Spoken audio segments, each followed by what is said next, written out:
mingled with an almost agonizing pang of triumph, of wonder, of amazement.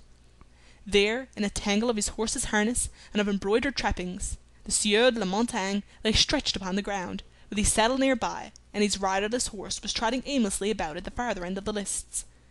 Myles saw the two squires of the fallen knight run across to where their master lay. He saw the ladies waving their kerchiefs and veils, and the castle people swinging their hats and shouting in an ecstasy of delight.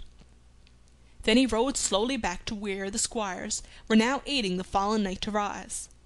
The senior squire drew his dagger, cut the leather points, and drew off the helm, disclosing the knight's face, a face white as death, and convulsed with rage, mortification, and bitter humiliation. "I was not rightly unhorsed," he cried, hoarsely and with livid lips. "I unhelmed him fairly enough, but my overgirth and breast-strap burst, and my saddle slipped. I was not unhorsed, I say, and I lay claim that I unhelmed him." "Sir," said the Marshal calmly, and speaking in French, "surely thou knowest that the loss of helmet does not decide an encounter. I need not remind thee, my lord, that it was so awarded by John of Gaunt, Duke of Lancaster, when in the jousting match between Renaud de Roye and John de Holland, the Sieur Renand left every point of his helm loosened, so that the helm was beaten off at each stroke.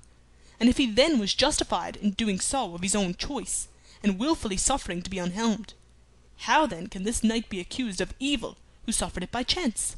Nevertheless," said the Sieur de la Montaigne in the same hoarse, breathless voice, "I do affirm and will make my affirmation good with my body, that I fell only by the breaking of my girth. Who says otherwise lies." "It is the truth he speaketh," said Myles. "I myself saw the stitches was some little what burst, and warned him thereof before we ran this course." "Sir," said the Marshal to the Sieur de la Montaigne, "how can you now complain of that thing which your own enemy advised you of and warned you against? Was it not right knightly for him so to do?" The Sieur de la Montaigne stood quite still for a little while, leaning on the shoulder of his chief squire, looking moodily upon the ground. Then, without making answer, he turned and walked slowly away to his pavilion, still leaning on his squire's shoulder, whilst the other attendant followed behind, bearing his shield and helmet.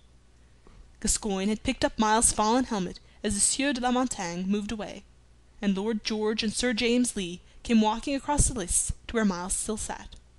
Then, the one taking his horse by the bridle rein, and the other walking beside the saddle, they led him before the raised dais where the King sat. Even the Comte de Vermoise, mortified and amazed as he must have been at the overthrow of his best knight, joined in the praise and congratulation that poured upon the young conqueror.